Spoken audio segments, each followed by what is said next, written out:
Odamlar orasida ko'proq bo'qoq kasalligi uchrayapti. Kelib chiqish sabablari yod yetishmovchiligiga qaratilgan. Bo'qoq kasalligi o'zi organizmda 25 gramm keladigan bez hisoblanadi. Bu organizm uchun juda ham kerakli organ hisoblanadi. Butun tanani gormon bilan ta'minlab berib turuvchi a'zo hisoblanadi. Statistika bo'yicha bo'qoq kasalligi ayollarda ko'proq uchraydi. Ayollarda bo'qoq kasalligini davolamasdan e'tiborsizlikka olib kelgan holatlarda ayollarda gormonal buzilish bo'lganda farzandsizlikka olib keladi ko'proq. Aslida bo'qoq kasalligini uy sharoitida bilish unchalik mumkin emas, chunki ko'pincha bemorlar shikoyat qilib kelishadi. Yutinganimda tiqilish bo'lyapti, qo'llarim qaltirayapti, sochlarim to'kilyapti deb shikoyat qilishadi. Ko'p hollarda holsizlik bo'lyapti deb kelishadi.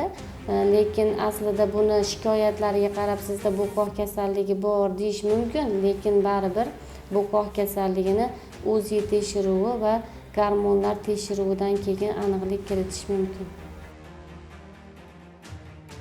Oilaviy muhitdan bo'qoq kasalligini keltirib chiqarishga juda ham katta sabab bo'ladi, chunki stresslar, qo'rquvlar, o'ta darajada xursand bo'lib ketish, shunga o'xshash sabablardan bo'qoq kasalligi kelib chiqishi mumkin. Hozirgi kunda bizga eng og'ir holatda keldi 15 yoshli qizcha bo'qoq kasalligidan aziyat chekib keldi. U qizda hozir bolezni vaziyat va ko'zlari o'ta kattarib ketgan, yuragi 200 tadan oshiq uryapti, taxikardiya bor. Hozir holati yaxshi.